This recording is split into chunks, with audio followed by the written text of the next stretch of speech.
Ndabasuje mwese bakunzi ba radiyo televiziyo gira ubuntu nk'uko bisanzwe ni jyewe James Munyandinda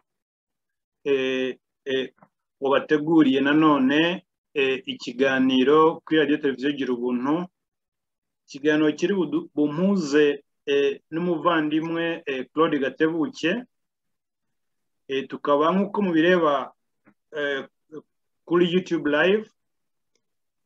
Insanganyamatsiko turi bwibandeho uyu munsi ni kwibaza impamvu kwibuka jenoside mu Rwanda bikoreshwa nk'intwaro yo gucamo ibice abanyarwanda, aho gukorwa mu buryo bwo kwibuka inzirakarengane zose zaguye muri jenoside yo mu Rwanda yo muri 1994. Nkaba rero ngira ngo muri aka kanya nsabe muvandimwe Claude Gatebuke gusuza abakunzi ba radiyo televiziyo gira ubuntu. Gatebuke, urakoze cyane Munyandinda kuri uyu mwanya umpaye ngo tuganire kuri no sije numva ko ari ngombwa cyane ko abanyarwanda basobanukirwa, tugakuraho urujijo, tugakuraho igipindi. Ndagusuje cyane rero, ndagushimiye, nkashimira abakurikira radiyo televiziyo gira ubuntu, kandi nambibutse bakande subscribe na share babigeze ku bandi. Ndabasuje rero mwese abakurikiye iki kiganiro. Urakoze bwana Gatebuke, kandi ndagira ngo mbanze nanone nagushimire ku kiganiro ejo wakoranye na Madame Michelle Rong, uriya wanditse igitabo ku Rwanda cyo yise ngo Do Not Disturb. Igihe wabashe kugikurikirana, ndibaza n'abandi barabikubwiye, cyari ikiganiro cyiza, wabajije ibibazo byiza. Mu by'ukuri sinareka kwibutsa yuko ibibazo wabajije ari nabyo abanyarwanda bifuzaga kubaza iyo baba ari bo bahawe mikoro, nibyo bari kubaza. Ndumva rero warabahagarariye neza. Urakoze cyane. Ni nabyo nifuzaga buriya, nagira ngo mvugira abanyarwanda, miliyoni z'abanyarwanda, ariko nanavugira miliyoni z'abanyafurika, kuko hari n'abanyekongo, hari n'abandi bantu, abarundi, abagande n'abandi bo mu bihugu bitandukanye nabo bibaza ibyo bintu, kandi yari platforme ibonwa n'isi yose, kandi n'abasponsor n'abantu bari n'imiryango myinshi cyane yo mu bihugu bitandukanye bya Afurika. Donc kiriya gitabo na kiriya kiganiro nagira ngo mbese kirepresente uretse n'abanyarwanda gusa, kirepresente abanyafurika, ariko kinarepresente abantu, ubumuntu, kuba umuntu, kuko burya umuntu turi abantu mbere yuko tuba abanyarwanda, tukaba abantu mbere yuko tuba abanyafurika, tukaba abantu mbere yuko tuba abirabura cyangwa abazungu, cyangwa se abagabo, abagore, abakobwa n'abahungu. Urakoze cyane muvandimwe Gatebuke, ariko iryo jambo ryo kuvuga ko turi abantu mbere yo kuba abanyarwanda na mbere yo kuba iby'abantu bita byo, iryo jambo Kizito Mihigo yararizize. Kizito Mihigo mu ndirimbo yararimbye ati, mbere yo kuba umunyarwanda mujye mwibuka ko muri mujye mwibuka ko mubanza kuba abantu, nk'uko nawe ubivuze. Ubu se wowe urumva utari target kuri Kagame? Urumva aho Kagame yashyize Kizito aguciye icyuho atari ko yakugenza nawe? N'ubundi rega baravuga umugani ntago mwibuka neza, ariko menya bavuga ngo kubaho kw'imishwi ngo si impuhwe z'agaca. Niyo mpamvu nseka cyane n'abanyarwanda bagendera mu bwoba bikanga Kagame cyangwa se FPR ko yazabica, kubera ko kuva twavuka, ku munsi twavutse twasinye kontra yo gupfa. Kuvuka no gupfa ni gahunda y'ubuzima. Kagame rero ashatse anyishe kubishaka byarabishaka, anyishe muri make ngewe nakwita ko yaba ari kwiheha imisozi, kubera ko yaba ari gukora n'ubundi kintu kizaba.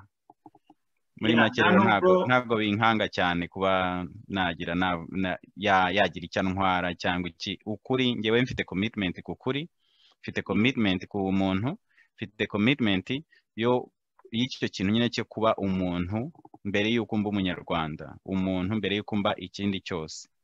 Icyo nicyo kintu gikomeye nacyo abanyarwanda dukeneye, nacyo abanyarwanda tubura, kuko abanyarwanda benshi ahubwo bakwiye gushyira ikirenge mu cyabo muri iyo myumvire Gatebuke, kuko nanjye njya mbwira abantu, hari abantu usanga bazakubwira ko ari abahutu, abandi bakubwira ko ari abatutsi, abandi bakubwira ko ari abanyarwanda, abandi bakubwira ko ari abatwa, ari abayisilamu, ari abaki. Nyambabwira nti ikintu cya mbere ni bwa butumwa nk'ubu urimo kuvuga bwavuzwe na Kizito Mihigo, kuba umuntu ikintu cya mbere, kuko niyo kintu tuvuka turi cyo, tuvuka ku bantu tukaba abantu, Imana tuyime turi abantu ndetse turi mu ishusho yayo. Ubwo rero icyo wakwita cyose ntigishobora gusimbura iyo ndangagaciro y'ibanze ikomeye yo kuba umuntu. Ni nayo mpamvu nk'urugero Kizito yarishwe, urabizi, kandi yishwe aririmbye indirimbo ishishikariza abantu ubumuntu mbere yo kuba ubwoko runaka. Ariko Kizito yarapfuye, ariko iyi mvugo ya Kizito, ibitekerezo bya Kizito bikuri muri Gatebuke, uvuga ngo nta bitekerezo byapfuye. Nibyo, ni nabyo. Hari umugabo twakoranye ikiganiro, umusore witwa Eric Maniriho, sinzi niba warakurikiye ikiganiro twakoze icyumweru gishize cyo kwibuka, cyo kwibuka bose, ribarwa riraye. Muri make muri ibyo biganiro tuganira buri muntu avuga amahistwari ye, ibintu yabayemo, uko yabayeho, uko yarokotse, abo yibuka, ibyo twibuka, mbese buri munyarwanda akavuga histoire ye kandi twese tukibonamo. Ubwo rero uwo musore yarokotse kuri hari cave biciyemo abantu i Nyakinama. Donc we yarokotse kubera ko yarahageze asanga hari abantu benshi, arakomeza arirukanka. Icyo gihe inkotanyi zari ziri kubirukaho, nuko noneho abandi rero bahungiye muri iyo cave, barabafungiranye barabatwika. Uwo musore nawe yaciyemo nyuma, twageze aho turabifungura, hazamo n'abantu benshi, nawe arongera avuga ubwo buhamya bwe, ariko yigeze no kubukora kuri chaîne nkoreraho ibiganiro yitwa Gatebuke mu Kinyarwanda. Nuko noneho amaze gukora icyo kiganiro, nyine tumaze gukora iyo interview imaze gusohoka, umuntu yaramubwiye ngo ngo ibintu wavuze hariya ngo noneho barakwica, ngo ntabwo uzabakira. Nuko aramureba aramubwira ngo none se nibanyica n'ibyo navuze nabyo bazabyica. Ibi rero ibi nibyo ejo bundi hari ikiganiro nasohoye, ariko objective y'iyo kiganiro kwari ukumara abantu ubwoba.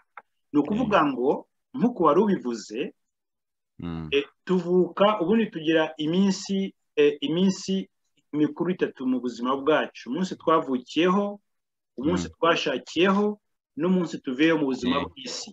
Urabibona? Ni ukuvuga ngo byanze bikunze izo ni inzira buri muntu agomba kunyuramo, ni cycle. Utayinyuzemo ntabwo waba uri ikiremwamuntu. Ugomba kuvuka niba uri ikiremwamuntu, ugomba gukura ugasaza, cyangwa se ukagira impanuka ugapfa. Nubwo wagupfa niyo stage ya nyuma tunyuramo tuva mu buzima bw'isi, tuba twarajemo n'ubundi nko muri ubwo buryo. Urabibona? So ikintu gikomeye igihugu cyacu gifite uyu munsi, mbere yuko dutangira n'ikiganiro cyacu, ni ikibazo cy'ubwoba. Kagame na FPR ikintu bashyize mu banyarwanda ni ubwoba. Mugire ubwoba ntimwigaragambye, mugire ubwoba ntimuvuge, mugire ubwoba mugirwe nawe muceceke, mugire ubwoba bajye bicamo aho bashatse muceceke, aho kugira ukoma. Ni ukuvuga ngo ikibazo dufite, namba dufite ikomeye ubu, ni ukumara abanyarwanda ubwoba. N'iri vangura tugiye kuvugaho ririmo gukorwa mu Rwanda, rikorwa na FPR na Kagame bifashishije jenoside, ririmo elements z'uko abanyarwanda babanje kugirwa ibikange kugira ngo byorohere Kagame kubayoborera mu bwoba. Ni ukuvuga ngo kugira ngo bigobotore Kagame, nibaza yuko nta kindi kintu bafite cyo gukora usibye gutsinda ubwoba. Icyo ni cyo kandi hari akantu mfite ngenderaho kavuga ngo nyihanganira gatoya nkarebe kugira ngo ntakavuga nabi, ngafite mu Cyongereza. Nta kibazo, turakavuga mu Kinyarwanda nta. Ndagasobanura mu Kinyarwanda. Ni akantu mbese kavuga ku bwoba, kerekana ukuntu ubwoba mbese ari ikintu vraiment tugomba kuvamo, tugomba kwirinda, kitadufitiye akamaro. ako kantu rero ndabona ntari kukabona aka kanya, ariko karavuga ngo ubwoba buhagarika kubaho, kandi no guhangayika bitera guhangayika bitera ikira, guhangayika ntabwo bikuraho ibibazo ufite. Donc ubwoba butera mbese butuma utabaho, ntabwo uba uriho, uba umeze uba wapfuye uhagaze, reka tubyite gutyo cyane. Noneho guhangayika rero, worrying, nayo ikaba ari ikintu gitera kikubuza noneho kubaho, noneho gukora n'ibindi bintu, ugahora mbese umeze nk'aho wicaye hamwe nta kintu. Mu cyongereza byanditse ngo iki mu cyongereza? Mu cyongereza haranditse ngo fear does not stop death, it stops life. Donc ngo ubwoba ntabwo buhagarika urupfu, ahubwo buhagarika ubuzima. Absolutely. And worrying does not take away tomorrow's troubles, it take away today's peace. Umuhangayiko ntukuraho ibibazo by'ejo hazaza, ahubwo uraho amahoro y'uwo munsi muri wowe. Ni ibyo ngibyo urakoze cyane. Ikinyarwanda cyari cyancanze. Ikinyarwanda ntabwo cyoroshye kuri twese, birumvikana. Ibyo rero nanjye ndabyemera cyane ko ubwoba bugomba kuvaho, kuko none ese turatinya iki bundi? Ni iki dutinya kitazaba? Twarabibonye, nibyo Kagame na FPR n'abicanyi barishe kuva ku munsi wa mbere kugeza na n'ubu barakica. Wari uri kuvuga Kizito bishe umunyarwanda utaruzi cyangwa wari ugihakana ubwicanyi bwa FPR, ntabwo numva ukuntu noneho ubu ngubu bamaze kwica Kizito atari yabibona, kuko Kizito byibura byose hari abashobora kuvuga ati ntabwo twari tubizi, ntabwo twabimenyaga n'iki, ariko se n'ibya Kizito hari umunyarwanda utarabimenye ubu ngubu uretse abana batoya? Nta kintu rero dutinya. Ikindi kintu gikomeye ni uko n'icyo Kizito yiciwe nicyo tugiye kuganiraho uyu munsi, kandi ikintu kinshimishije ni ukumva ko Kagame yishe atigeze yica igitekerezo cya Kizito. Kubona uyu munsi uhaguruka mu kigero cya gukora urubyiruko ukavayo ukaba wigisha ubumuntu, wigisha ukuntu umuntu kuba umuntu aricyo gifite agaciro mbere y'ibindi, aricyo Kizito yazize. Bivuze ko kwica Kizito kwa Kagame na FPR byari nko kuvomera mu rutete, bakoze ubusa. Icyo bivuze kuko igitekerezo ntago bakishe, cyasaturatinga, noneho cyasaturatinga mu rubyiruko rushobora kugikwirakwiza uburyo bworoshye rwifashishije ikoranabuhanga. Urabibona? Nibyo. Kizito uribuka yuko mu ndimbo ye y'igisobanuro cy'urupfu yavuze ku kintu mu cyatumye yicwa harimo kuba yararirimbye yuko ngo nabo impfu zabo zitiswe jenoside, urumva ngo nabo bakwiye kuyibukwa. Mu by'ukuri njye nakubwira yuko iyo ndirimbo yatunze urutoki Kagame direct, urumva? Kuko yavugaga abahutu bishwe muri jenoside cyangwa na mbere ya jenoside, ariko batemerewe kwibuka ababo no kwibukwa. Urabyumva? Iyi niyo center y'ikiganiro cyacu. Aha ni ikiganiro cyacu, niyo ruzingiye mu kiganiro cyacu cy'uyu munsi. Reka tubivuge kandi dukubitire ikinyama hakubuye rwose. Ni ukuvuga ngo ikintu cya mbere Gatebuke, jewe wenda nzi ko nari mukuru nakurushaga imyaka, wari muto, birumvikana. Bivuze ko hari ibyo nabonye wenda wowe utabashaka kureba nk'uko njye nabibonaga. Urabibona? Cyane cyane ko twari n'ahantu hatandukanye, wari mu gihugu ugenda mu nyeshyamba. Urabibona? Za FPR. Icyo nshaka kuvuga ni iki? Hari abahutu, reka twe kujya ku bahutu bishwe mbere ya genocide, kuko ibyo ni story ndende. Turimo kwibanda ko turavuga ku kwibuka abo bagomba kwibukwa kandi bakibukwa cyo kimwe n'abandi bose uko bapfuye almost kimwe, urabyumva. Ariko noneho muri genocide nyirizina, ibi murambibwira abantu, abatutsi barishwe bazira yuko ari abatutsi, kuko babanzaga no kubaka indangamuntu bakareba ko ari abatutsi bakabica. Hari n'abahutu bishwe bazira gusa n'abatutsi, babaga badafite indangamuntu, sibyo, to n'umututsi bakamwica, urabyumva. Hari n'abahutu bishwe bazira yuko banze kwijandika mu maraso yo kwica abatutsi. Yego.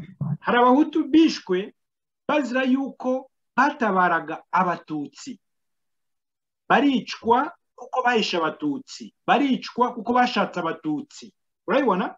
Iyi ni fact, yo Kagame na FPR ashaka kubwira abantu. So kuva kwibuka bitangiye, kuva kwibuka gutangiye kubaho, ari nacyo ndi bugire ikibazo cya mbere.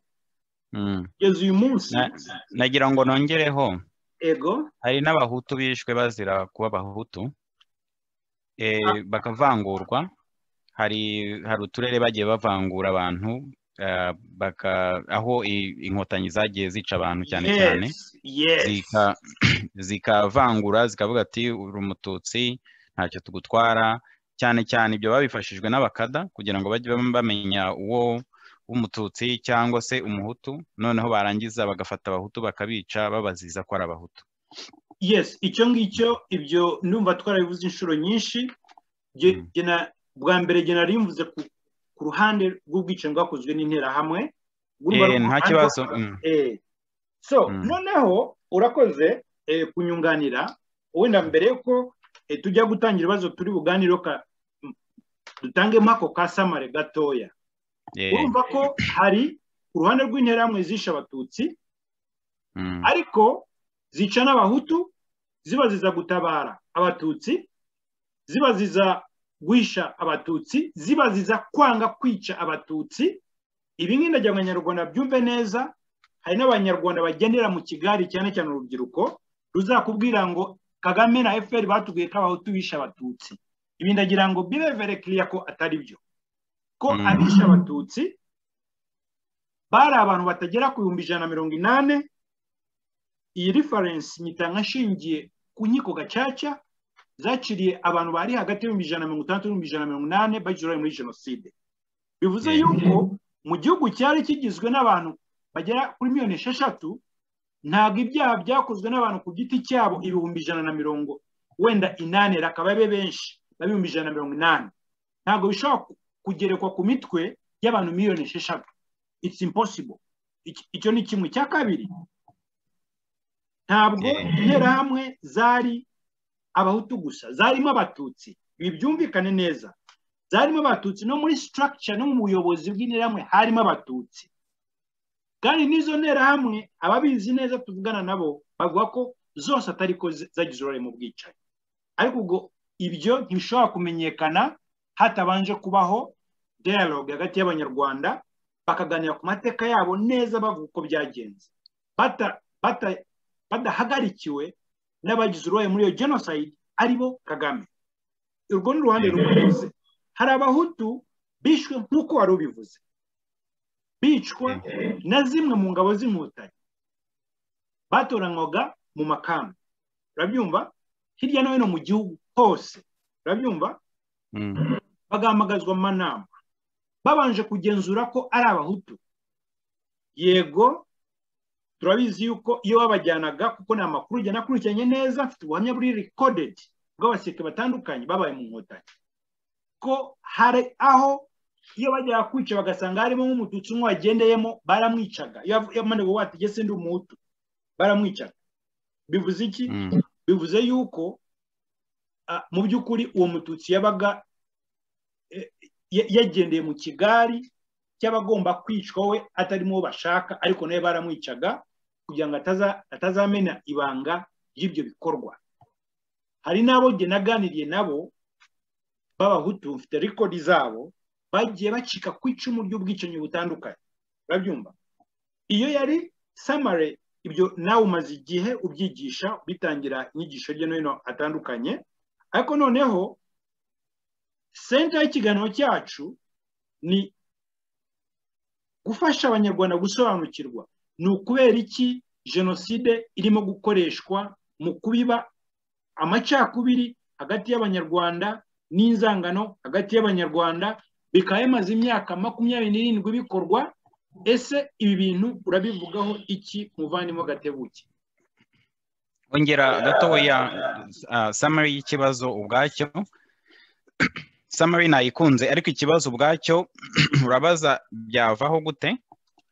Ntabwo ari byavaho gute.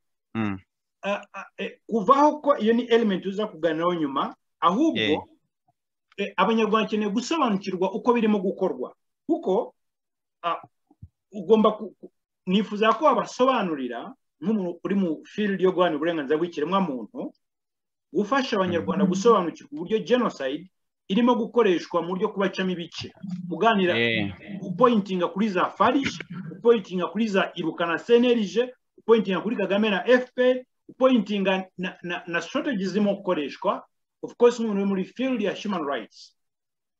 Reka duhere ku nzibutso ukuntu zikoreshwa nk'uburyo bwo kubiba amacakubiri no gukurura urwango mu banyarwanda. Icya mbere ni uko ngewe nemera ko inzibutso zigomba kubaho, kuko ibibi byabaye ntibigomba kwibagirana, ubwicanyi bwabaye ntibugomba kwibagirana, jenoside zabaye ntizigomba kwibagirana. Nkanjye nk'impirimbanyi y'uburenganzira bwa muntu kandi urwanya jenoside cyane ku isi yose, nageze mu mamize menshi ya za jenoside. Nta hantu na hamwe berekana imibiri y'abantu, nta hantu na hamwe berekana amagufa y'abantu. Biriya bintu byo gukomeza kwerekana amagufa y'abantu ni ibintu bikomeza gukurura urwango, bikomeza gukurura akababaro cyane cyane agahinda n'ishavu, aho kugira ngo abantu bashobore byibura gushyingura abantu babo mu cyubahiro, ubundi ibintu bigaca mu mafoto, bigaca mu mavideo, histoire ikavugwa, ntihabura ibintu byo kwerekana ko habaye ibintu bibi cyane. Donc ubwo ni uburyo bwa mbere bikoreshwa. Uburyo bwa kabiri ni mu gihugu mu mategeko, biriya bintu ingengabitekerezo ya jenoside. Ni ukuvuga ikintu cyose uvuze bashobora kugikoresha bakita ingengabitekerezo ya jenoside, ku buryo umuntu wese n'uvuze cyane cyane iyo uvuze ubwicanyi bwa FPR, icyo gihe nyine bahita bavuga ko ufite ingengabitekerezo. Bavuga ko abahutu nabo bagomba kwibukwa, ukaba ugifite ingengabitekerezo, mbese ni icyaha bashobora kugushyiraho igihe icyo ari cyo cyose. Noneho tuve mu mategeko tujye muri za institutions, izo ngizo za Ibuka na za CNLG. Mu gihugu imbere nizo cyane cyane CNLG, noneho hakabamo n'izindi. Reba urugero nka ziriya za FARG n'izindi zafashaga cyangwa zifasha imfubyi za jenoside n'abapfakazi n'iki. Barashakisha byanze bikunze, baracukumbura ngo barebe ko uri umututsi kugira ngo bagufashe. N'abantu batazi inkomoko yabo niko babita, nabo ubwabo ntibabemera nk'imfubyi par exemple. Ugasanga imfubyi ziravanguwe. Ahubwo ikintu ni ntabwo nakivuze, ntabwo nakivugaho. Noneho za CNLG ngo zirwanya jenoside, ariko none se ni gute urwanya jenoside ukaba wicaye hari urimo kureba ibingira n'ibintu yakoze, ukareba n'uwo Kagame ugaceceka, kandi tuzi ko uretse n'ibyo ngibyo bagenda babyivugira. Hari disikuru Kagame yavuze ko abo bashakaga barabarashe, abo bashakaga gucyura barabacyuye. Hari ubuhamya na Kagame ejo bundi yarabyiyemereye, byo wenda turabigarukaho, kuhishwa abahutu benshi. Donc zino za CNLG ubonaho kugira ngo zirwanye jenoside, n'ubundi ni komisiyo y'igihugu yo kurwanya jenoside. Ngewe nyita CNLG, nyita komisiyo y'igihugu ikwirakwiza urwango n'ingengabitekerezo ya jenoside, kubera ko urebye n'ibyo bakora ni amacakubiri, ariko amacakubiri afite violence, ashaka kwica, ashaka kugira abantu nabi, uwo none badakunze se bakamucukumbura. Gatebuke mbare guca mu ijambo dusubire gake kuri CNLG uvuze ko ibiba ingengabitekerezo ya jenoside umunyarwanda kubajije ngo gute kugira ngo asobanukirwe iyi biba gute. Iyi biba mu buryo ivangura. For example, hari inyandiko nyinshi bakora nanjye bazinkozeho barimo kuvuga ngo ntabwo nigeze mba umututsi cyangwa papa ntigeze aba umututsi. Hari n'igihe bagenda bakajya ngo kureba ngo amafishi yo muri universite.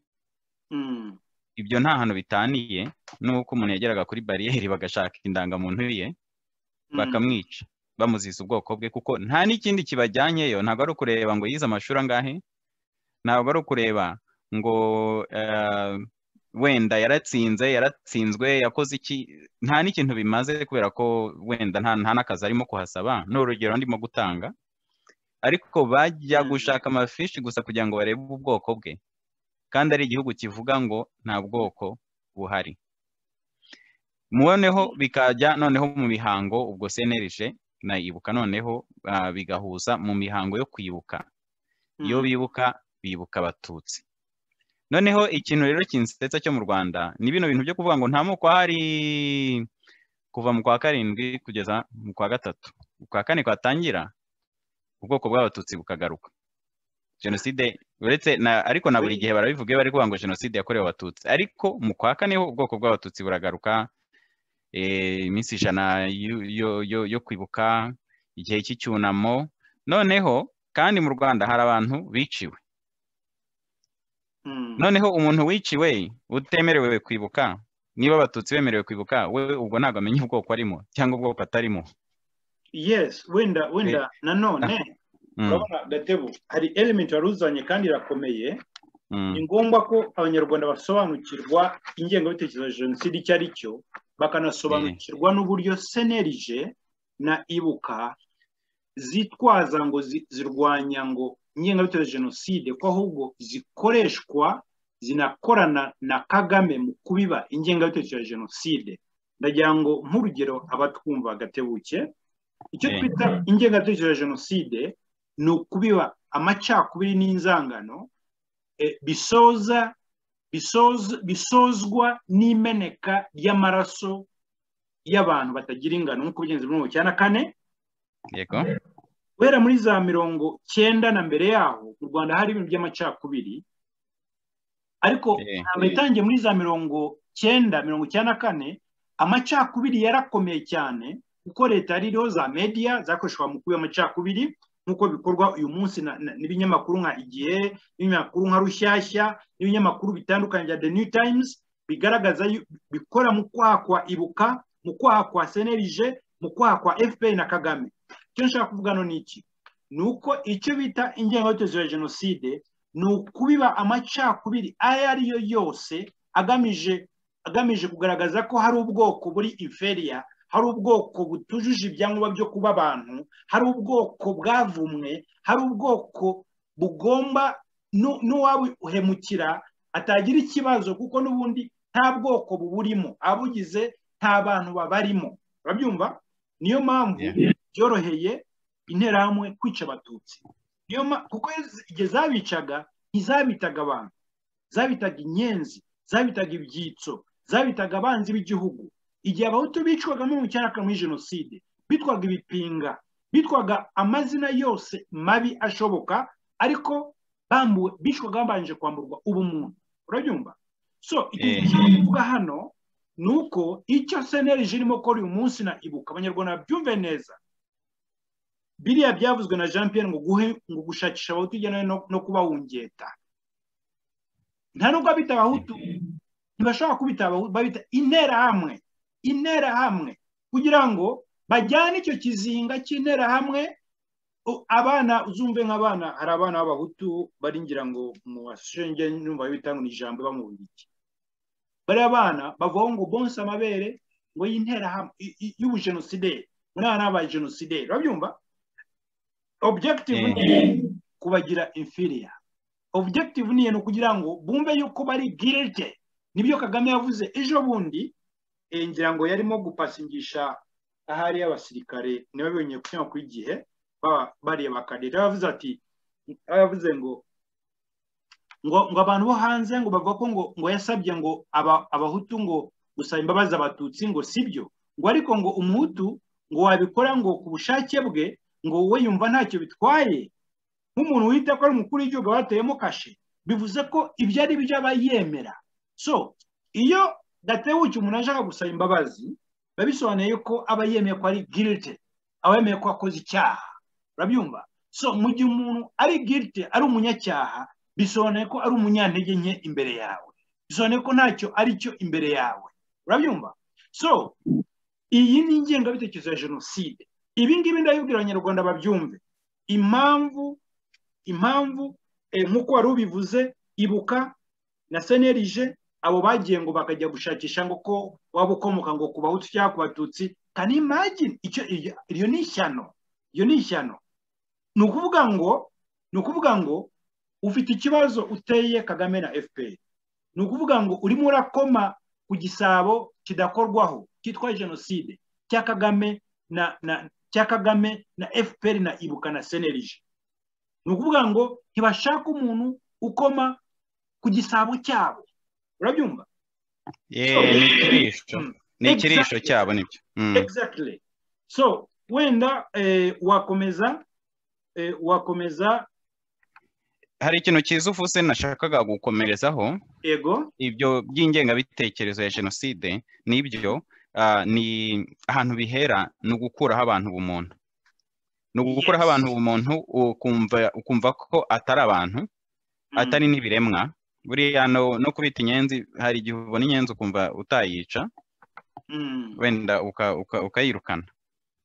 Ariko noneho iyo ushaka kwica umuntu, iyo ushaka gukuraho umuntu ubumuntu, ni step ya mbere yo kugira ngo noneho uzamwica azabone ko ari nko gukandagira umucanga. Nk'uko tugenda mu muhanda, hari amabuye, hari umukungugu, ikintu mbese ibyatsi ni ibiremwa, ariko ibyatsi turabikandagira. Donc ni icyo ngicyo ni aho ngaho mbese bagendera iyo bari kubiba iyo ngengabitekerezo. Aho rero niho nyine kwerekana ko hari ubwoko bumwe bw'ubutoni bw'abatutsi, noneho andi moko abatwa bo ntibajya banavugwa, noneho abahutu urumva abatwa bo baragowe kurushaho, bakaba atari abantu. Niba hari ikimubayeho, interahamwe ubu ngubu ryabaye ikintu kimeze nka shitani, kandi ibintu interahamwe zakoze ni ibintu bibi cyane. Gusa njye ntabwo nemera ko hari umuntu ugomba kwicwa, buri muntu agomba gucishwa mu butabera agahanwa ku bintu yakoze. Ariko mbese barimo kwinjiza mu mitwe y'abantu, gucengeza mu mitwe y'abantu ko ari abantu, abo ntabwo ari abantu, nabo kwicwa ni nk'uko ukandagira mu muhanda. Niyo ngengabitekerezo, nicyo nshaka kuvuga, ko mbese urabibona ko hari iryo vangura, si ivangura gusa, ariko hari ikintu cyo gukuraho ubumuntu ukamugira ikindi kintu, ukamugira ikintu kitari umuntu.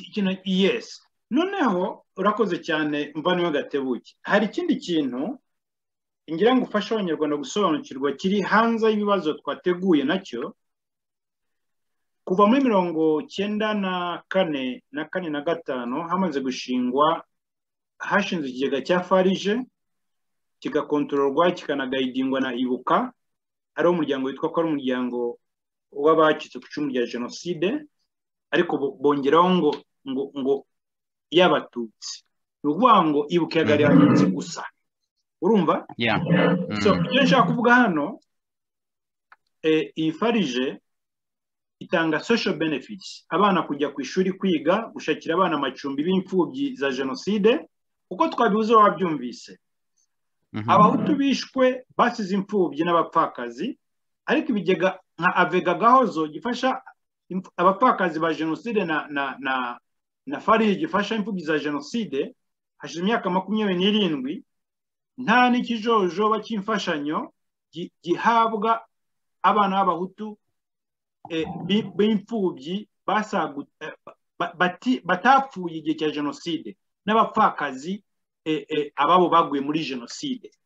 Ibigega ntabwo bibareba, kandi iyo ibikorwa by'ibyo bigega bikorwa publicly, ni ukuvuga ngo abana b'abatutsi batonda umurongo bakabishyura amashuri, bagatonda umurongo, bakabubakira amazu, bakabavuza, bakabaha necessity zishoboka. Urumva, abapfakazi bakabubakira amazu, bakabaha amatungo, bagakora iki? Aba bahutu bareba ibikorerwa abatutsi. Urumva, abana b'abahutu b'imfubyi bareba ibikorerwa abatutsi na farije. Ibi bintu birakorwa ku neza y'u Rwanda.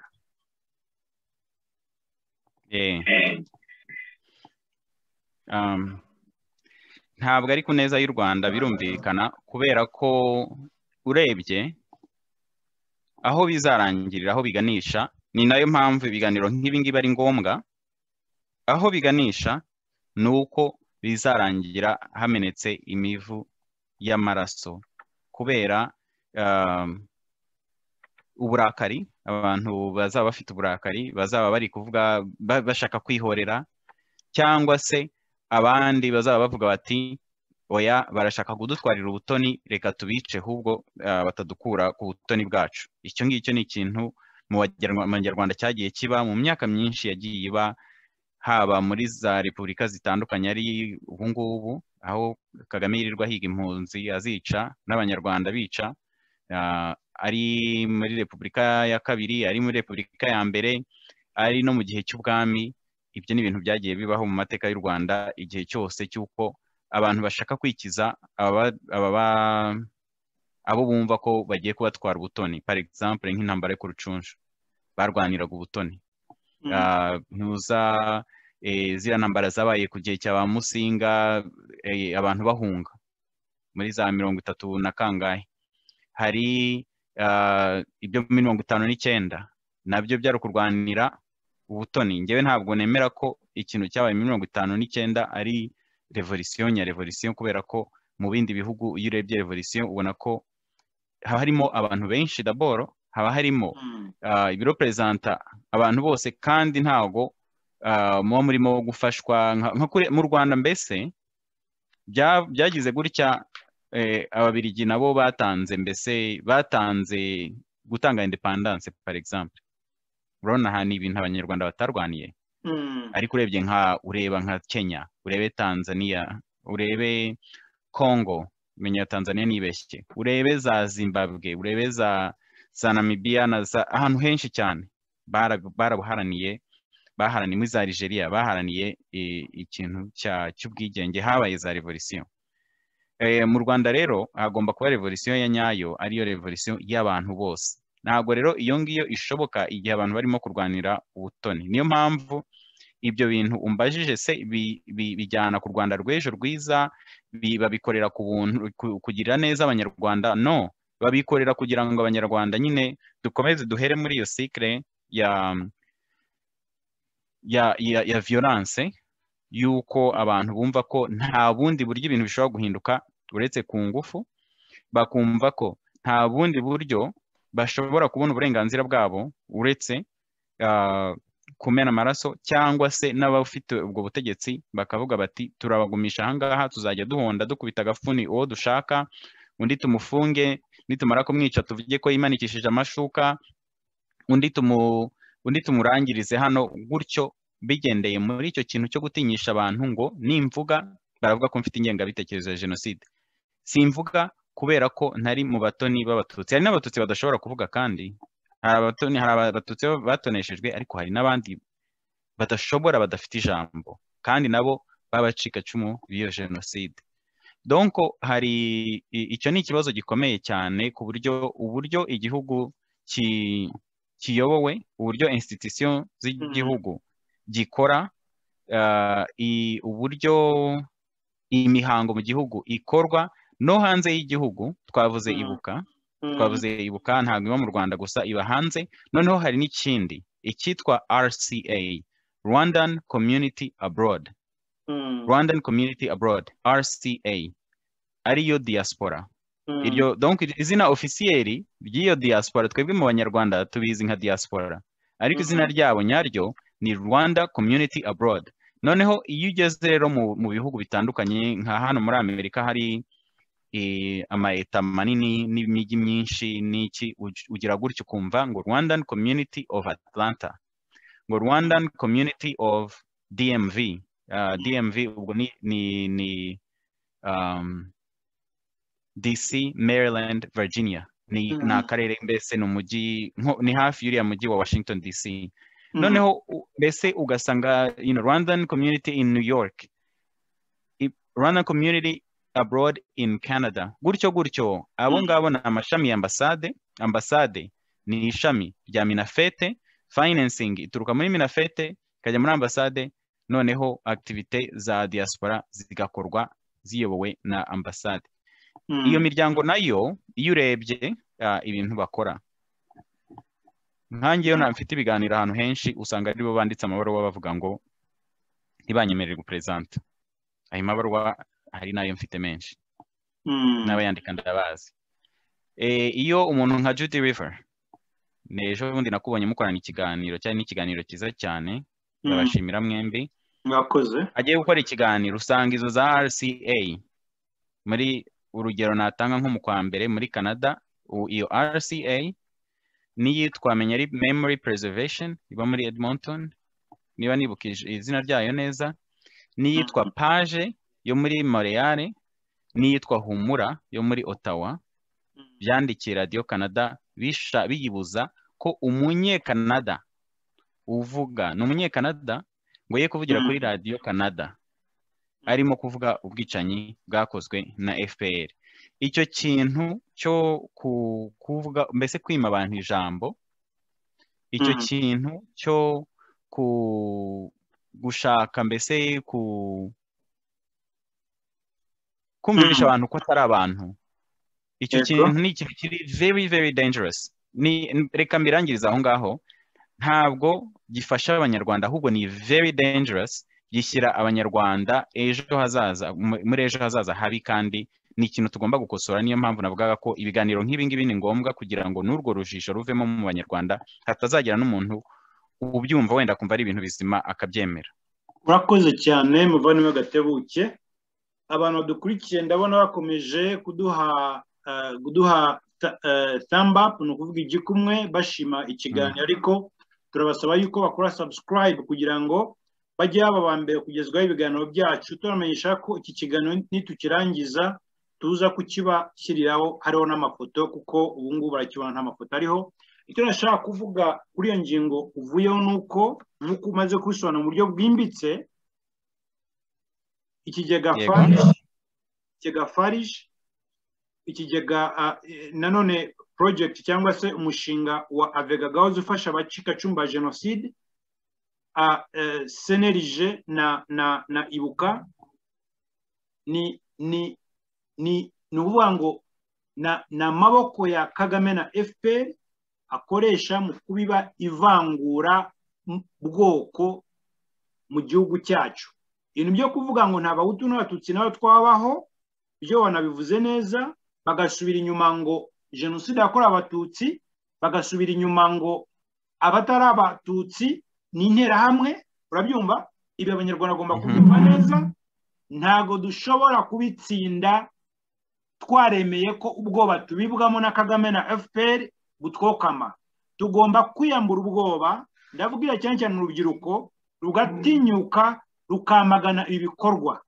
Banyarwanda mutwumva, nimutinyuke mubwire FPR na Kagame yuko abahutu baguye muri jenoside bakeneye kwibukwa, bagomba kwibukwa. Ntabwo ari faveri baba bakorewe kugira ngo bibukwe. Imfubyi n'abapfakazi ba jenoside b'abahutu bakeneye guhabwa social benefits, bakeneye gufashwa nk'uko bikorerwa abatutsi. Ibi ngibi ni amacakubiri yeruye, binajya abanyarwanda babyumve. Ntabwo ari byo bintu igihugu cyacu gikwiye. Ikindi cya kabiri wenda ngira ngo ngira ngo dusobanurire, sinshaka wenda kujya irrelevant, reka ngiye mu kibazo no icya kabiri ari nacyo njyaho.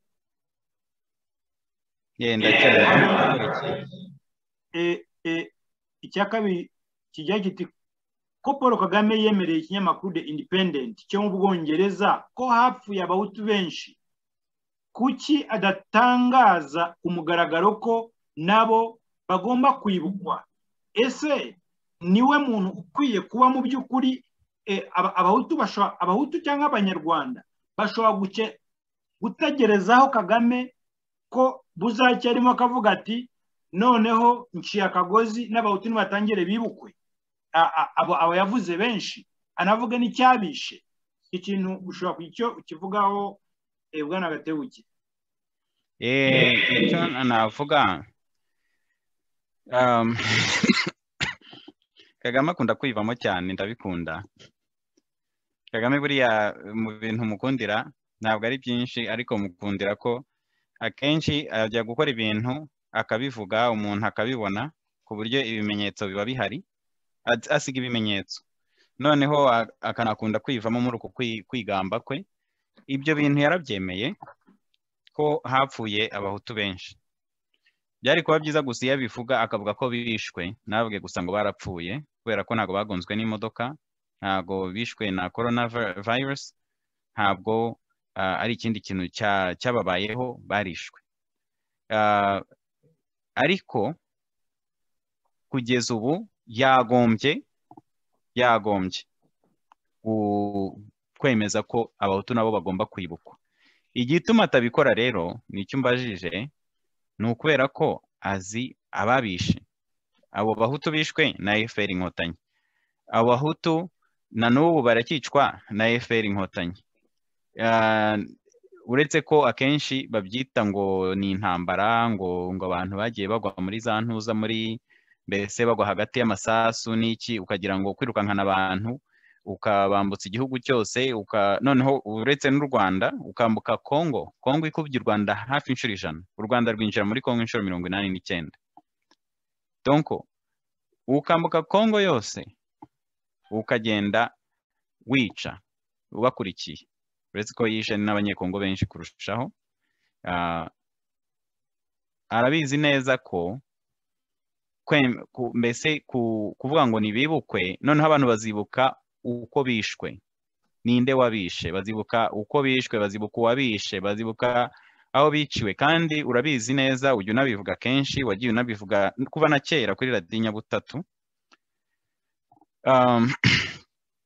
Ni kuri nge mbona ko afite ikibazo gikomeye cy'uko ubu ngubu hari abantu b'abanyakuri bavuze ko batazabiceceka ibyo babonye, donc ko nta kundi agomba kubyemera, ubwo icyo cyaracyemeye. Ariko noneho afite ikibazo cyo kuvuga ati ninde wabishe, noneho bishwe gute, noneho ibimenyetso bigatangira bigasohoka. Kandi urabizi neza ko ikintu cy'ubutabera ni ikintu adashaka, kuko iyo par exemple aza gushaka ubutabera bari kwemera za manda ururero rukiko rwa Arusha rwari rurimo gutegura zigakomeza. Ni urugero, kuko rwari rushinzwe gukurikirana abantu bakoze ibyaha kuva ku itariki ya mbere kugeza ku itariki ya mbere z'ukwa mbere, donc kuva kuri bonane kugeza kuri bonane y'undi mwaka, kuva le premier z'ukwa mbere kugeza le 31 z'ukwa 12 muri 1994. Ibyaha byakozwe icyo gihe iyo bemera bigahana, iyo bemera bigahanirwa. Ubu ngubu abashobora kubivuga atikanga, ariko buri gihe Kagame yikanga ko azabikurikiranwa. Nabo bafatanyije ubwo bwicanyi bazabikurikiranwa, bariya abajenerali bose, abo bayibingira, abo bakabarebe, ba Kayonga n'abandi benshi ntibuka amazina. Donc icyo nicyo kibazo, nicyo gituma avuga ati nibibukwa amayisitwara azazamuka, kandi n'isi yose izatangira kubibona. Abantu nibaza kwibuka, haba hari n'abanyamahanga bagatangira nabo kubyumva, bikaba histoire officielle. Kandi muri rya vangura no mu mateka y'u Rwanda ntabwo bashaka nyine ko ibyo bintu by'uko abahutu bishwe byandikwa mu mateka y'u Rwanda. Donc hari impamvu nyinshi. Uvuze element ikomeye yuko ngo kwibuka abahutu bibayeho ko icyo gihe basaba n'ubutabera, nicyo bivuze. So nge nkaba navugaga ese ubigereranya ute n'ubundi se ko n'ejo bundi Amerika n'Ubwongereza barutse kubivuga ku mugaragaro, barutse kuvuga yuko batemera n'inyito ya jenoside yakorewe Abatutsi. Bavuga yuko ibyabaye mu Rwanda ko batemera ko iyo nyito ikoreshwa. Uribuka ambasada w'Ubwongereza na Amerika babisobanuye neza bavuga yuko igomba kuba ari jenoside nyarwanda kuko itagwemo abatutsi bonyine, babivuze clearly. So umuntu akibaza ni naho byahereye Kagame yemera ko ari byo koko abahutu benshi bishwe, yabivuze atanga reference ku byavuzwe na Amerika n'Ubwongereza. Ubwo se urumva urode birazwi, urabibona. Ahubwo se nk'umuntu uri muri field ya human rights uri mu rubuga rwo guharanira uburenganzira bw'ikiremwamuntu, wibaza yuko bizashoboka yuko aba bantu batangiye kwemera yuko mu by'ukuri muri jenoside n'abahutu bishwe bakageraho babyandika bakabyemeza, uribaza yuko bazagira uruhare mu kugira ngo ubutabera buzaboneke? ndabyemeza cyane kubera ko hari ibintu byinshi njye nagiye mbona igituma nkanjye ngira kuraje cyane mu bintu byo guharanira uburenganzira bwa muntu, ni ukubera ko nabonye ukuntu buriya imbaraga z'abantu ziruta imbaraga z'imbunda, ziruta imbaraga z'amasasu, ziruta imbaraga abandi bantu bashobora gukoresha, ku buryo par exemple nka hano muri Amerika ni igihugu cyabayemo ikintu cyitwa slavery, ubucakara. Barazaga bakadutwara abantu muri Afurika bakagira bakabagurisha, donc baturukaga i Burayi bakabafata muri Afurika bakabagurisha muri bino muri Amerika, donc ya ruguru n'iyepfo no mu birwa. Icyo kintu cyarungukaga cyane, cyari kirimo amafaranga menshi cyane. Bari bafite amategeko babaproteja abemerera ko ibyo bintu ari legal, bari bafite ama business, bafite amafaranga, donc ni ibintu byari bifite mbese umusaruro mwinshi cyane. Ariko abantu barahagurutse barabirwanya bivaho. Urabona n'izindi za revolution zagiye ziba nko muri Afurika y'Epfo, ukareba n'ibindi bihugu bitandukanye byagiye bigira za revolution, reba nko muri Sudani ejo bundi ukuntu byagenze. Ngewe icyo nemeza nuko bino bihugu by'amahanga biba biri kwemeza ibi bintu deja iyo byerekanye ko bibizi, ni intuza n'intambwe ndende, n'intambwe nziza. Noneho rero twebwe icyo dushinzwe nk'abantu bo mu kurengera uburenganzira bwa muntu ni ugukomeza kubishyira ahagaragara kugira ngo noneho bijye muri conscience y'abantu, abo bantu nabo batangire gufata action, dufate action ku buryo noneho ubwo butabera byanze bikunze tubukurikirana. Ubu rero wenda urugero naguha nko ku bintu turi gukoraho, hari ikintu cya mapping report. Yes. mu mana tugira nuko nuriya muganga Mukwege wo muri Congo nawe ni ikintu ashyigikiye cyane gupfukirana justice kuri icyo kintu. Ubu ngubu byarabayobeye, barabibona ko byanze bikunze ni ikintu tuzageraho. Ubundi ni muvoma, ibintu biba ari muvoma, bitangira ari bitoya, abantu barimo kubipinga babiseka, bigakura, abantu bakabyishisha bakabirwanya, bigakomeza bigakura, noneho byageraho bitangiye gutanga umusaruro ugaragara, ugasanga abantu bose barimo kuvuga ko babyibonamo n'ababipingaga. Ibyo rero njyewe nemeza ko ndarabibonye ko bino bintu by'ubuhirimbanyi bwo guharanira uburenganzira bwa muntu ni ibintu bihindura ntuza trajectory y'intuza y'isi yaho isi igana, ku buryo njyewe ndabyemeza neza ko twebwe uko tuzakomeza gushyiramo izo mbaraga, bino bihugu bizageraho nabyo bibe ngombwa ko nta kundi babigenza, ko ubwo butabera bugomba kubaho. Kandi njyewe nemeza ko byanze bikunze hari n'ikintu nemera cyo mu butabera. Ntabwo mvuga ngo buri muntu wese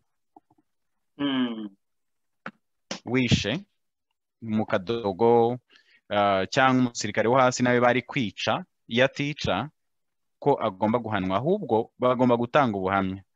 Ababiyoboye, abakuru babiyoboye bagomba kubihanirwa. Niho icyo kintu cyo guca kudahana nitukigeraho, kandi kizagerwaho, kizazanwa n'ubutabera, kuko igituma abantu bose bakomeza kumva ko mbese ko kwica no gukoresha igitugu ari bwo buryo bwo kuyobora, nuko abantu bakomeje kugenda babyemera. Ariko umunsi abantu bazabihanirwa ntabwo bazabyongera. Ariko nidukomeza kudahana, n'uzakurikira azabikora, n'undi aze abikore, kubera ko azi ko kujya mu mwanya ari ikintu kimuproteja agakora ibyaha ashaka. ndacyemeza ko justice izaza. Icyo ni ikintu gikomeye cyane uvuze, kuko ni ubutabera bukangara abanyabyaha, birumvikana, kandi nk'uko nabivuze na neza ni nako bigenda, ariko n'ubundi ubutabera buba bukeneye of course kugira ngo uce umuco wo kudahana, impunity. So ni ukuvuga ngo ubwo reka turebe ko iyo ntambara izashoboka, kuko intambara by the way mugomba kwifasha ngo mubage mwifashe nk'aba human rights activists n'abantu bari muri politike. Nemera yuko bakwiye kubigiramo uruhare, bakwiye kubiharanira, bakwiye kubivuga, bakwiye ndetse gutinyuka n'abanyarwanda muri rusange. Hari ijambo bavuze rikomeye Gatebo, ni ukuvuga ngo hari imbunda za Katyusha, hari imbunda zo Kagame abitse mu bubiko z'intambara, ariko imbunda zikomeye kurusha izindi zose ni abaturage. Abaturage imbunda bafite n'ijwi ryabo, abaturage imbunda bafite n'ibikorwa byabo. Imbunda abaturage bafite zikora iyo bashiritse ubwoba. Ni ukuvuga ngo abaturage bagomba gushirika ubwoba kugira ngo basabe ubutabera, urabyumva, kugira ngo bafashe aba human rights practitioners, babafashe uyu mugambi mugari wo kugira ngo habeho ubutabera ku banyekongo, habeho ubutabera ku banyarwanda, habeho ubutabera ku bahutu biciwe muri Kongo.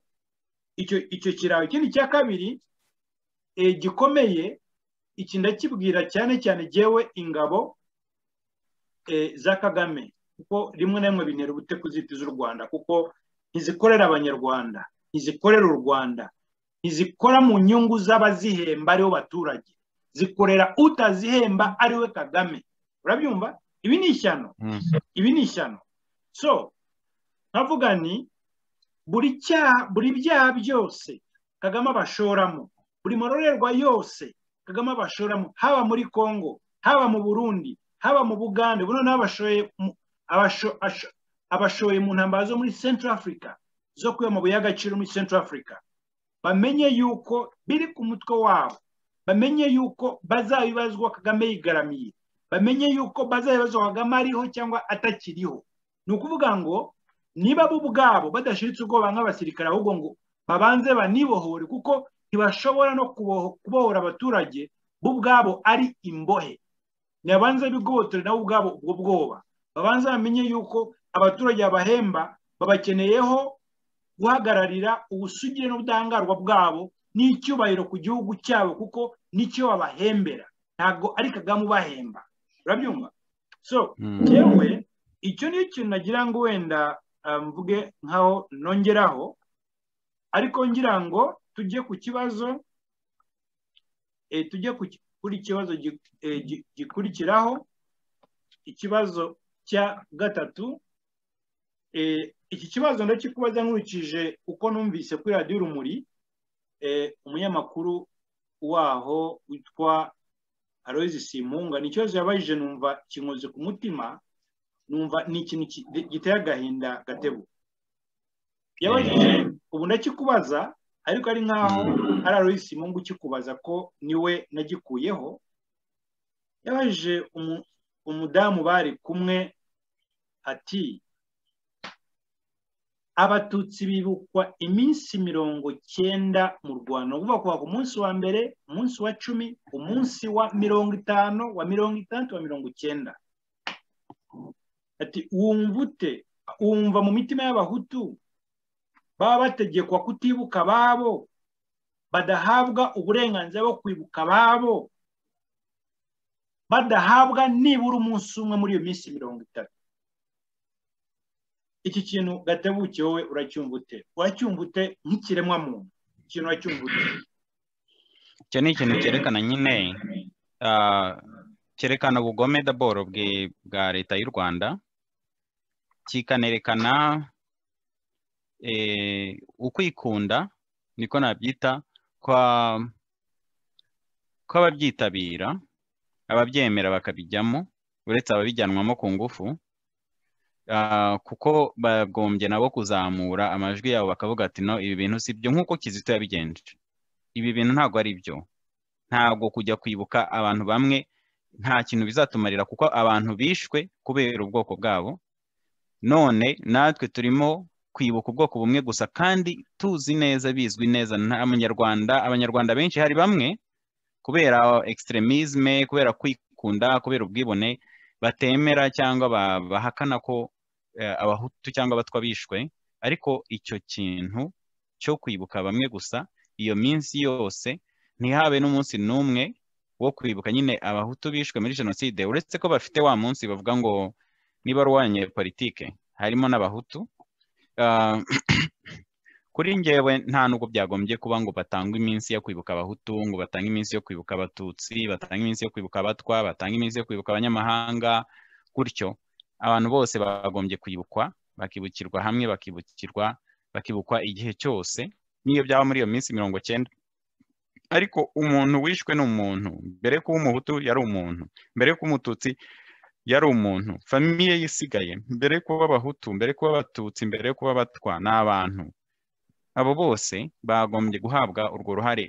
Ibyo nibyo byaba ari ukubaka, ariko icyerekana ko mbese bino bikorwa byo kwibuka nabyo nabivuze ari uburyo bwo gukomeza ingengabitekerezo ya jenoside, nuko ari ibintu bizana bikura umuntu mu bandi, ukumva hakwibukwa bamwe, hakwibuka ubwoko bumwe, donc abo nibo bantu bafite uburenganzira, nibo bagombye, nibo mbese ugatanga privilege, ugatanga ubutoni, abandi uko bishwe uko bapfuye ntacyo bivuze, ntacyo bitwaye. Donc n'undi muntu wese ushatse kwica ubwo ngubwo yagenda akica hariya kubera ko n'ubundi abo bantu nta kintu bavuze. Icyo ni ikintu kiri dangerous cyane, uretse ko ngewe uko mbyumva nuko igihe byabaye abantu bose bagombye kwibukwa, kubera ko buri munsi abanyarwanda barishwe, abanyarwanda baricwa, ariko niba tuvuze ngo iyo periode y'iminsi 90 twibuke bose. Nge niko mbyemera, niko mbibona, ni nacyo mbona cyubaka kandi gisa n'imitima y'abantu. Gusa nongere mbigarukeho, igituma bidakorwa nuko abantu bazibaza byakozwe nande, noneho nyuma yo kuvuga byakozwe nande bashaka ubutabera. Ubwo butabera rero butunga urutoki Kagame n'abasirikare, wa mugani wawe ntuza wari uri kuvuga ngo ntiwabita abasirikare b'u Rwanda, abasirikare b'inkotanyi. So urakoze muvandimwe Gatebuke kuri icyo gisubizo cyiza utanze, ariko nibutse na Kagame na FPR n'abahezanguni batutsi bari ku butegetsi wacu ko bakwiye kwikoma agashyi, bakajya bicara bagatekereza bati ese umunsi habayeho kwicara abanyarwanda bakaganira badategwa, bakaganira ntacyo bikanga, batikanga ko uri buvuga ukuri ari bukuzire. FPR abantu yabujije kwibuka nibayisaba ibirarane by'iminsi batibutse y'imyaka ubu imaze kuba 27 batibukwa. Ese nibayibaza imibiri y'ababo aho iri, aho yabatijwe ubwoko, ariko ababo bakiriho bakaba ubwoko bwabo butemewe kuvugwa, urumva, ariko bazi neza yuko imibiri y'ababiri mu nzibutso yose yahawe amazina, yahawe ubwoko runaka, urumva, yose yabaye imitutsi. Ibi ni ibibazo bikomeye, iki ni ikibazo gikomeye cyane ku gihugu cyacu, urabibona. So ni ukuvuga ngo ibi ni ibintu nibaza yuko bakwiye gutekereza.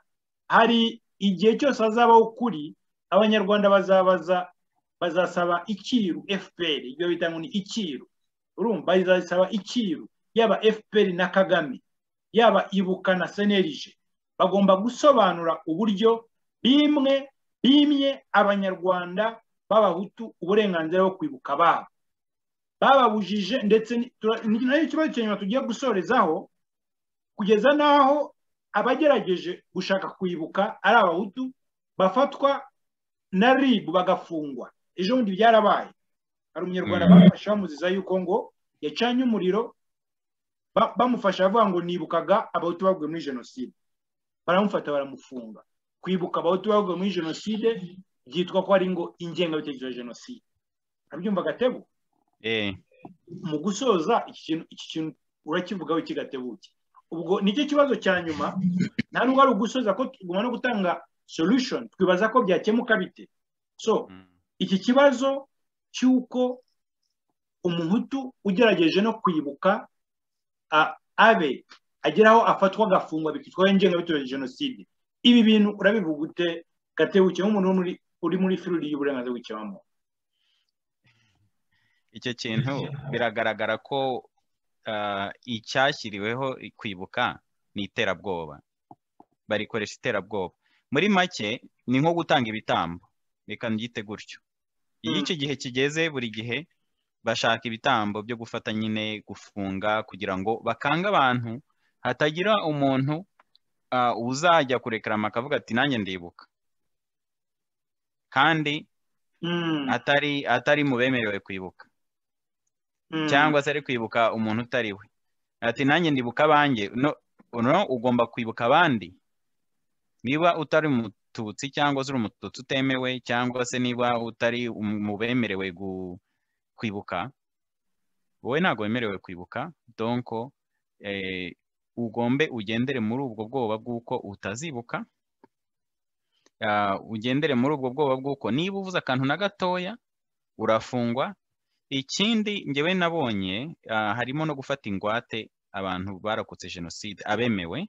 Nkunda kubivuga gutyo kubera ko buriya FPR muri rya vangura no gutanga amapeti, ibintu byo kurokoka babigize ipeti. Icyo kintu nacyo ndagira ngo ngisobanure mbere yuko nkomeza gusubiza iki kibazo.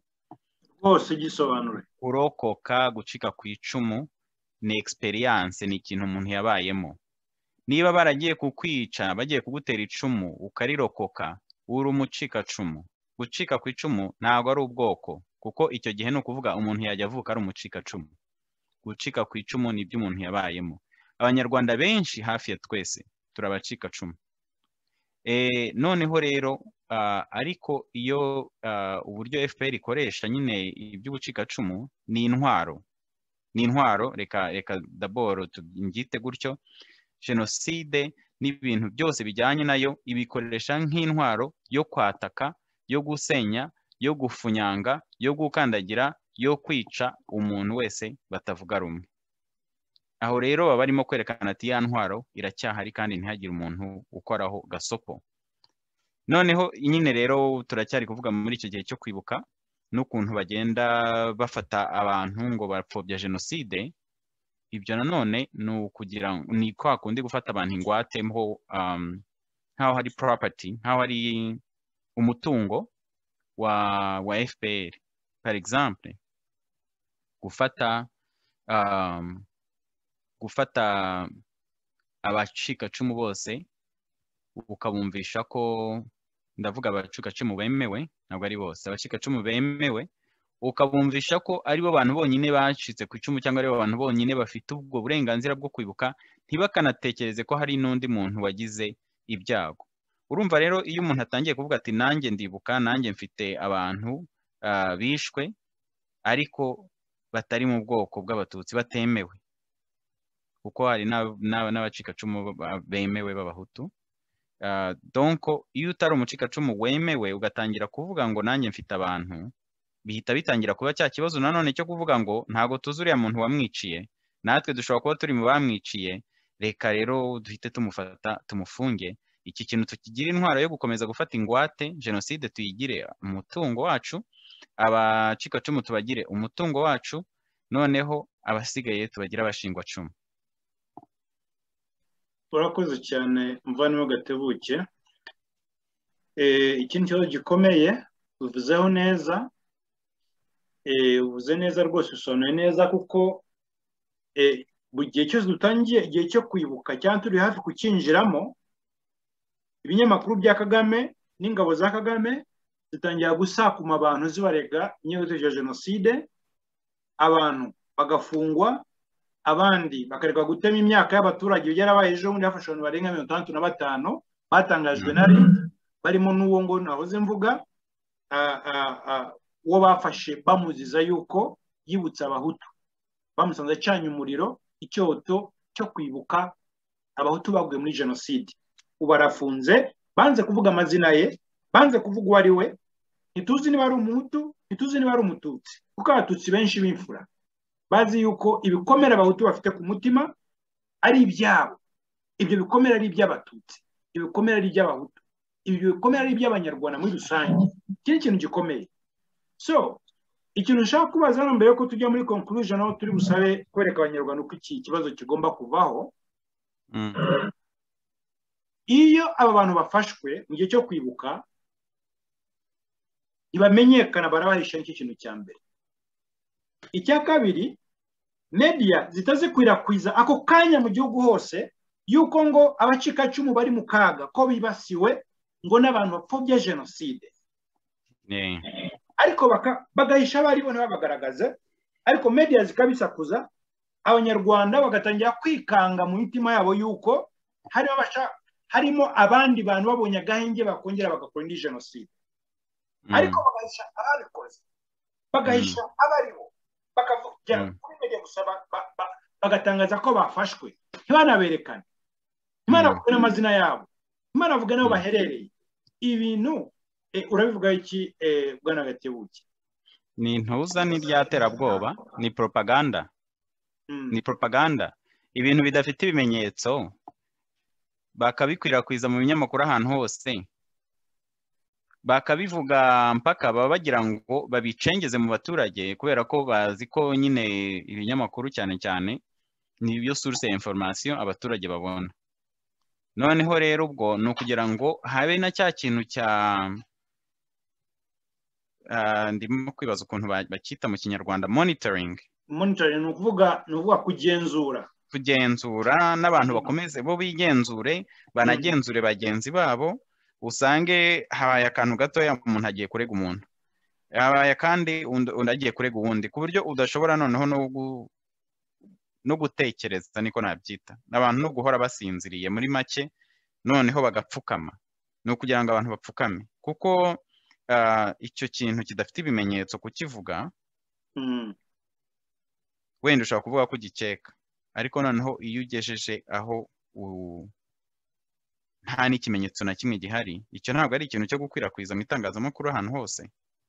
Ariko se no mu bundi buryo Gatebu, urabona se hatarimo element ya mikorere ya propaganda za FPR igamije kumvisha abatutsi ko bari mu kaga, yuko ibaye idahari ko jenoside yakongera ikaba, ko ari ibaganiye ngo idaba?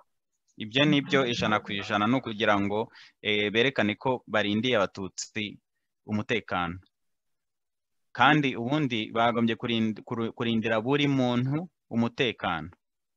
Ni ukuvuga n'icyo gihe niba icyo kintu cyabaye, bagomba noneho ni bimwe navugaga byo guhana ababikoze, abibasiye abo bacikacumu bakabahana, bikagaragara ko ari igihugu gifite sekirite koko.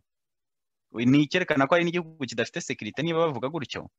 Donc ubundi icyo ni ikintu bagombye guhana, kugira ngo n'abandi babibone bavuge bati okay, iki kintu cyabaye, uriya muntu yagikoze, yagihaniwe, donc nta kibazo, nta kintu twikanga. Ariko no, ntabwo bari guhumuriza abantu, ahubwo bari kubashyiramo ubwoba kugira ngo bakomeze bategekeshe ubwo bwoba, bakomeze bategekeshe abantu, bakomeze kubagira nyine bimwe navugaga, babagire umutungo wabo, babakoresha muri icyo kintu cyo nabyita mutisi, cyo kubahezamo ubwoba bwo kumva ko byanze bikunze ubuzima bwabo babufite kubera FPR. Kubera FPR.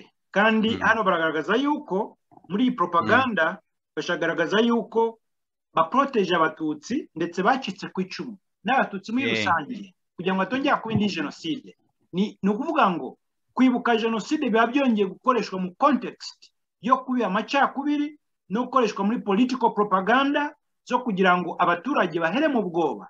Ariko hariho indi ngingo nanone, ahubwo ikindi nakongeraho nuko nk'umututsi w'umucikacumu ufite imbaraga zo kwica, nawe ashobora kwica icyo gihe. Ahubwo ati twibasiwe, noneho reka nanjye nirwaneho. Exactly. Icyo uvuze ni ingingo ikomeye, kuko harimo element yo kubiba urwango hagati y'abatutsi n'abahutu, kugira ngo ni ukuvuga nk'iyi propaganda ibikozwe kugira ngo FPR yereka abatutsi ko bafite inshingano zo kwanga abahutu kuko babonye akanya babica, babonye akanya bakongera gukora jenoside. Ariyo mpamvu bakoresha propaganda yuko ngo hari abafashwe bapfobya jenoside, bakajya mu binyamakuru bakabisakuza ntagire uwo bagaragaza, bavuga amazina yabo, bavuga aho babafatiye. Urabibona? So ikintu nshaka kuvuga hano ni iki. Ikindi cyo ngira ngo wenda abanyarwanda banumve neza nuko nta kibazo kiri hagati y'abahutu n'abatutsi. Ntacyo. Nta n'imwe ushobora no kurahira nta gihari. Ikibazo kiri hagati ya Kagame na FPR no kugira ngo bakomeze gufata bugwate, bakomeze gushyira ku kandoya, yani bita akandoya, gushyira ku kandoya ubwonko bw'abatutsi n'abahutu bari mu gihugu. Urabibona?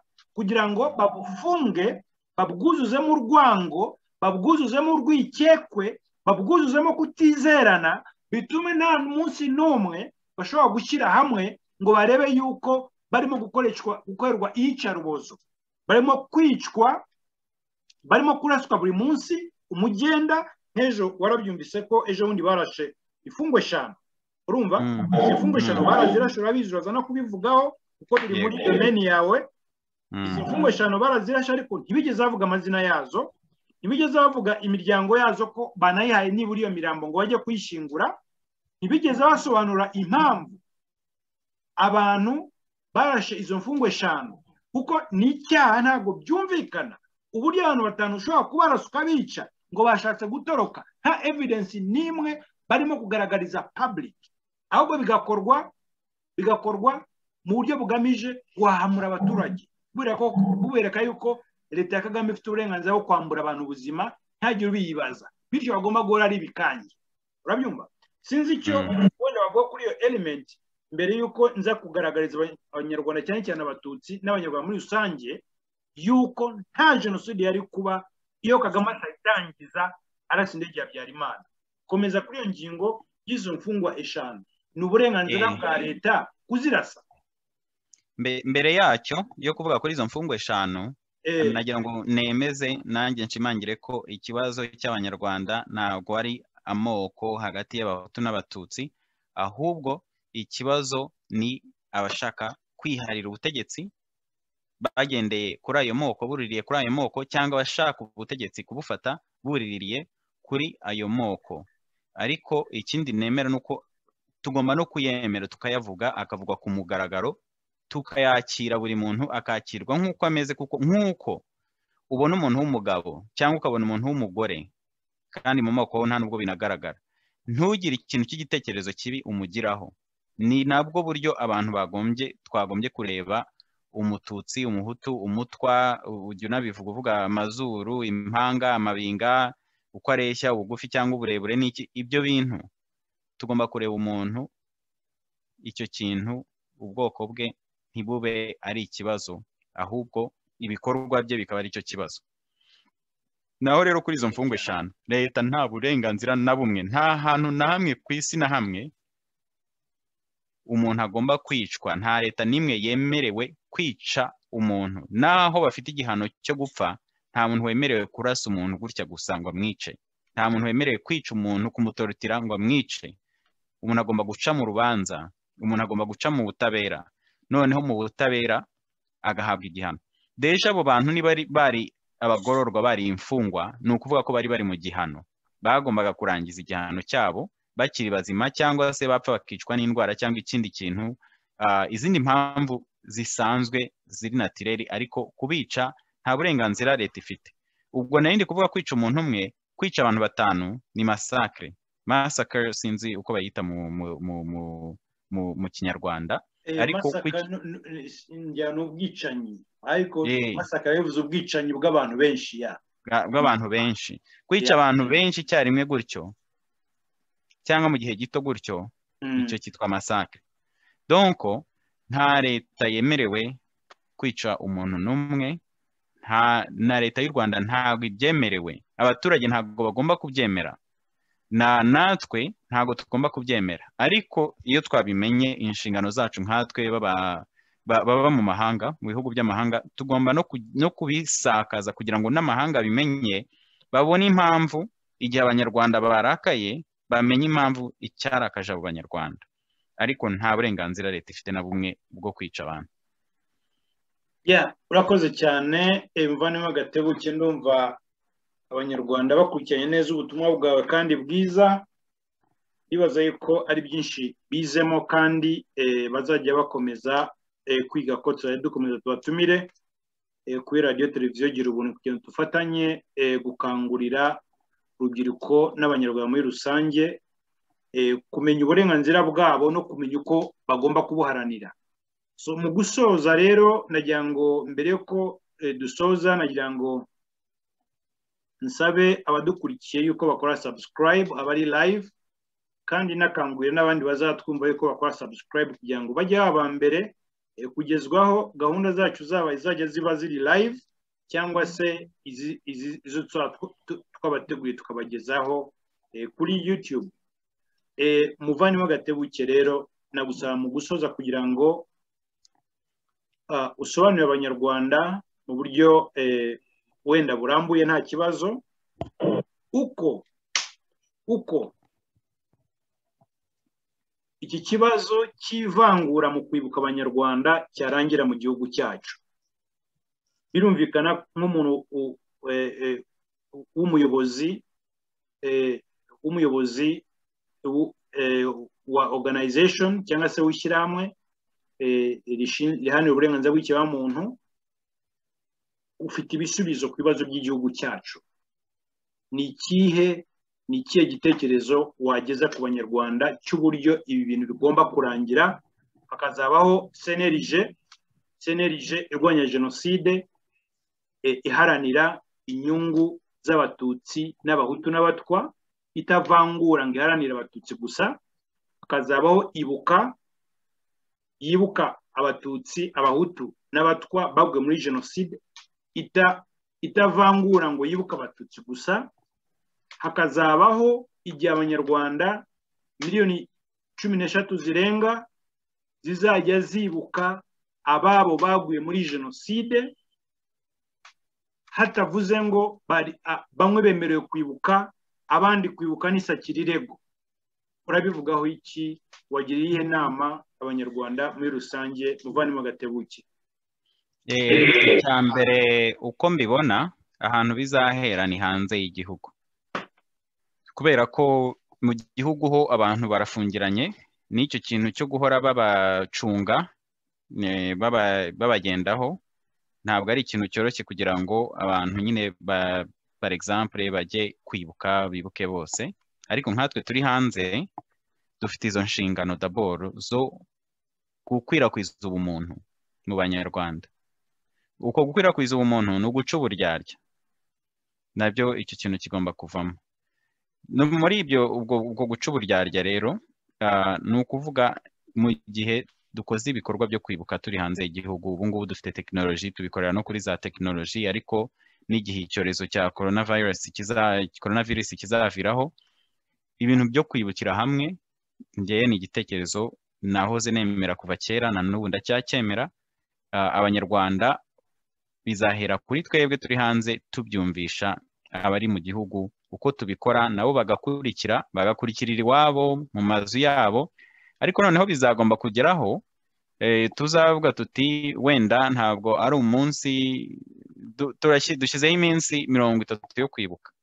Uzagende wibukire abajya muri za kiliziya, amasengero, wibukireyo wenda mu isengesho uzavuga. Noneho wowe wundi utari muri ayo madini, nawe ugende ukwirakwize nako wibukire ahandi na bagenzi bawe, buhoro buhoro bigatangirira mu dutsiko duto dutoya, umuntu ku giti cye, noneho bikajya mu dutsiko, noneho bikazageraho abantu bakajya bibuka batanakurikiye gahunda y'iyo CNLG na ntuza na ibuka. Noneho bikazageraho batagifite akabaraga na gatoya mbese ko kumobiriza. Mobilisation ikaba yarabaye yarakozwe n'abaturage buhoro buhoro, ku buryo mbese bizageraho bigahinduka ibintu by'abaturage byagenze mu buryo buhoro buke bukeya, naho ubundi buryo bwonyine bushoboka ni ugukuraho FPR, leta ya FPR mu gihe igihari. Ibyo navugaga ni mu gihe igihari, ariko noneho mu igihe idahari ndakeka nta wundi muntu uzongera gukora ikosa ryo kuvangura abazima, abapfu, amagufa, inzibutso, abibuka, abahambwa, abadahambwa. Ibyo byose ndakeka nta wundi muntu uzongera gukora iri kosa, kubera ko ni ikosa rigaragara cyane, ariko simvuga ko bidashoboka, kuko burya ntiwamenya abantu banyotewe n'ubutegetsi hari igihe baba bafite izindi gahunda. Ikindi nakongeraho ni uko uko bizagenda kose, uko dukomeza gukora bino bikorwa byo kwibuka, ndabona murakaza neza ari gukurikira ikiganiro, ndagusubije Denise za neza. Nibyo ukuri ubumwe ubumuntu. Donc uko bizagomba kugenda nuko ubu ngubu iyo turi kubikora twebwe turi hanze, abantu babyiyumvamo, babyibonamo, nabo bagakurikira bari mu gihugu. Noneho ubu ngubu ikindi tugomba gukora ni ukubumvisha ko noneho namwe muze twibukire hamwe, nawe shaka mugenzi wawe mwibukire hamwe, tuve mu muco wo kuregana dupfa ubusa, tuve mu muco wo gutunga umuntu agatoki tumuziza ubwoko. Noneho ubundi kuri ngewe mbona ko ni igitekerezo kizakwirakwira, kubera ko abantu bakibonamo, abantu bakiyumvamo, abantu banabibona, biravura kuko nkatwe iyo turimo gukora bino bikorwa abantu benshi bama feedback bakavuga ati biriya bintu rwose byatumye, kandi si twe twenyine tubikora, bikorwa n'abantu benshi, bakavuga bati biriya bintu byatumye niga ibintu byinshi, narize cyane ariko byanyomoye. Hari n'abavuga bati ngewe kera nari nzi ko ari abatutsi bababaye gusa, ariko noneho ndabibona ko abanyarwanda bose barababaye. Gutyo gutyo niko ubumuntu buzagenda bukura. Noneho igihe ubumuntu buzaba burusha imbaraga, rero ubushitani buyoboye igihugu uzasanga twavuye muri iyo gahunda, muri ayo magahunda ya za CNLG na za Ibuka, ibintu byose byarabaye. Ariko biranagaragara, reka nanga icyizere ko biragaragara iyo urebye ibikorwa bitegurwa na za ambasade, bitegurwa na leta, byo kwibuka bavanguye, bakibuka abatutsi gusa. Jenoside y'u Rwanda ni ukuvuga jenoside y'abatutsi na jenoside y'abahutu, byose hamwe bikaba jenoside rwandais cyangwa se Rwandan genocide. Noneho rero iyo batangiye kuyicamo igice, kuyitemamo ibice cyangwa kuyikubita agafuni, bakayigira jenoside y'igipande kimwe, ubu ngubu ntabwo abantu bakibikurikira. Hari impamvu, ni uko abanyarwanda batibonamo icyo kintu. Rero nicyo tugomba gukomeza, tugomba gushyira ingufu muri ibyo bintu byo kumvikanisha ko kwibuka bose nibwo buryo bwiza, nibwo buryo buzazana daboro ukuri, nibwo buzazana ubutabera, nibwo buzatugeza ku bumwe no kuri ubwo bwiyunge, naho ngaho bizahera. Urakoze cyane muvandimwe Claude Gatebuke, hanze ubutumwa bukomeye rwose. Nanjye ikintu gito navugaho ni uko Kagame nareke guhondagura jenoside yakorewe abanyarwanda, ayica mu duce nk'uko wari bivuze, ayihonda udufuni. Ni ngombwa yuko abanyarwanda duhaguruka tugahagarara, tukamenya uburenganzira bwacu, tukamenya yuko jenoside yakorewe abanyarwanda ko Kagame yayibambuye akayigira inkota asogota buri uwo ari we wese badahuje ibitekerezo. So dufite inshingano yo kwambura Kagame jenoside, igasubirana abayikorewe, akaba ariho bayigenera uko bumva igomba gukoreshwa, akaba ariho bagena n'abagomba kubahagararira muri iyo mihango yo kwibuka, akaba bagena n'imigenzereze yayo. Jenoside ntigomba kugaraguzwa hagati na Kagame na FPR. Yakorewe abatutsi, abahutu, abatwa, yatugizeho ingaruka twese, ntabwo jenoside rero ireba Kagame, ntabwo ireba FPR, si n'iyabo. Bagomba kuyirekura igasubirana abo yakomerekeje, akarobo biga uburyo bagomba kuyifata, kuyikoresha, bagomba kwibuka, bagomba no guhitamo uburyo bw'inzibutso uko zigomba kumera, kuko wabivuze neza, bitanzemo urugero rwiza buriya nuko abanyarwanda bazakwenda bashyize ibiti mu matwi, nizera ko bumvise yuko ahantu henshi wagiye usura, wagiye ureba inzibutso za jenoside uko zubatse, ntabwo harimo imibiri y'abantu, harimo amazina y'abantu, harimo wenda n'amafoto, harimo iby'abantu bicishijwe, ariko ntiharimo imibiri y'abantu. Bityo abanyarwanda nitwicara hamwe twese tukadetermina uko jenoside igomba kwibukwa, n'uko igomba kuvugwa, n'uko igomba kwitwa, n'iki byose, nibaza yuko ntawe uzashyigikira yuko imibiri y'abacu igomba kuba mu nzibutso icuruzwa na Kagame na FPR. Iki nicyo kintu kugira ngo rwose sorezeho mvuga ko abanyarwanda dufite inshingano z'uko tutakwemera ko jenoside yabaye mu Rwanda mu 1994 ikoreshwa na Kagame na FPR bayitangije mu nyungu zabo bwite. So ikiganiro cyacu kikaba kirangiriye aha mu munota umwe gusa. Bwana Gatebuke nagusaba yuko wasezera ku bakunzi ba Radio Televiziyo Gira Ubuntu, nongera no kubashishikariza gukora subscribe. Ndagushimiye cyane James Munyandinda kuba wampaye uyu mwanya tukaganira n'abanyarwanda, ariko nshimiye cyane abakurikiye iki kiganiro n'amasomo bakuyemo. Ubwo kandi uretse no gukanda subscribe, ni ugutera agakumwe mukanohereza komanteri, mbese mukagira icyo muvuga kuri iki kiganiro. Gusa nk'uko bivuze, ni byiza ko abanyarwanda dukomeza kubakangurira ubumuntu n'ibikorwa byo kwibohora igitugu, kwibohora akarengane, kwibohora ubwicanyi, kwibohora mu mitima daboro no mu mitwe, ubundi tukanazibohora ingoma mpotozi ya Kagame na FPR Inkotanyi. Murakoze muvandimwe Gatebuke, murakoze bakunzi ba Radio Televiziyo Gira Ubuntu, ubwo turi kumwe namwe naho ubutaha, murakoze.